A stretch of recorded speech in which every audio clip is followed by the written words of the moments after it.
Amoebic മസ്തിഷ്ക ജ്വരം ബാധിച്ച് സംസ്ഥാനത്ത് ഒരു മരണം കൂടി റിപ്പോർട്ട് ചെയ്തിട്ടും രോഗ ഉറവിടത്തിൽ അവ്യക്തത തുടരുകയാണ്. കഴിഞ്ഞ ദിവസം മരിച്ച കോഴിക്കോട് നടേരി സ്വദേശി ബിജുവിന് എവിടെ നിന്നാണ് രോഗം പിടിപെട്ടത് എന്ന് കണ്ടെത്താൻ ആരോഗ്യ വകുപ്പിന് ഇതുവരെയും സാധിച്ചിട്ടില്ല.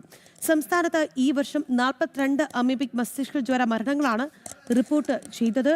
വിവരങ്ങളുമായി അനഘ ഹർഷൻ ചേരുകയാണ് കോഴിക്കോട് നിന്ന്. അനഘ, ഈ വർഷം മാത്രം 42 മരണങ്ങൾ, അതിൽ ഏറ്റവും ഒടുവിലായി റിപ്പോർട്ട് ചെയ്യപ്പെട്ട കേസിൽ എവിടെ നിന്നാണ് ഈ രോഗം പകർന്നത്? അതായത് രോഗ ഉറവിടം സംബന്ധിച്ച് ഇപ്പോഴും വ്യക്തതയില്ല.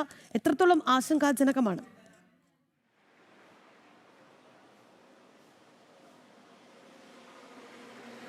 രാഖി, സംസ്ഥാനത്ത് ഈ വർഷം മാത്രം 155 പേർക്കാണ് അമീബിക് മസ്തിഷ്ക ജ്വരം ബാധിച്ചത്. ഇതിൽ 42 മരണം റിപ്പോർട്ട് ചെയ്യപ്പെടുകയും ചെയ്തിട്ടുണ്ട്. 5 മരണം കോഴിക്കോട് ജില്ലയിൽ മാത്രം ഈ മാസം മാത്രം ഉണ്ടാവുകയും ചെയ്തിട്ടുണ്ട് എന്നുള്ളതാണ്. ഇങ്ങനെ ആശങ്ക ഉയരുകയാണ്. അമീബിക് മസ്തിഷ്ക ജ്വരം ആശങ്ക ഉയർത്തിക്കൊണ്ട് പിടിപെടുകയാണ്. അപ്പോൾ പോലും കഴിഞ്ഞ ദിവസം മരണപ്പെട്ട കോഴിക്കോട് കൊല്ലം സ്വദേശിയായിട്ടുള്ള ബിജുവിന് എവിടെ നിന്നാണ് ഈ അമീബിക് മസ്തിഷ്ക ജ്വരം ബാധിച്ചത് എന്ന കാര്യത്തിൽ ആരോഗ്യ വകുപ്പിന് ഇപ്പോഴും ഒരു ഉത്തരം തരാൻ കഴിഞ്ഞിട്ടില്ല. അതായത് രോഗത്തിന്റെ ഉറവിടം കണ്ടെത്താൻ ഇപ്പോഴും സാധിക്കുന്നില്ല എന്നുള്ളതാണ്.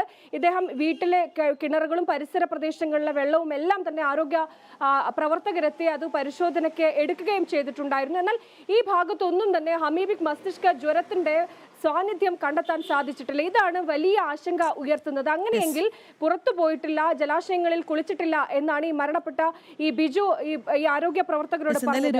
ഉറവിടത്തിൽ ഇപ്പോഴും അവ്യക്തത തുടരുമ്പോൾ അത് വലിയ ആശങ്കകൾക്കാണ് വഴിവെക്കുന്നത് എന്നുള്ളത്. തീർച്ചയായും രാഗി, എന്തുകൊണ്ടാണ് രോഗ ഉറവിടം നാളെ ഇത്രയുമായിട്ടും കണ്ടെത്താൻ കഴിയാത്തത്? കാരണം ഒരുപാട് പരിശോധന, ചർച്ച, ഇത്തരത്തിൽ യോഗം, ആരോഗ്യമന്ത്രി അടക്കം വിളിച്ച യോഗം ഒക്കെ കഴിഞ്ഞു. എന്നിട്ടും ഇതുവരെയും രോഗ ഉറവിടം കണ്ടെത്താൻ സാധിച്ചിട്ടില്ല.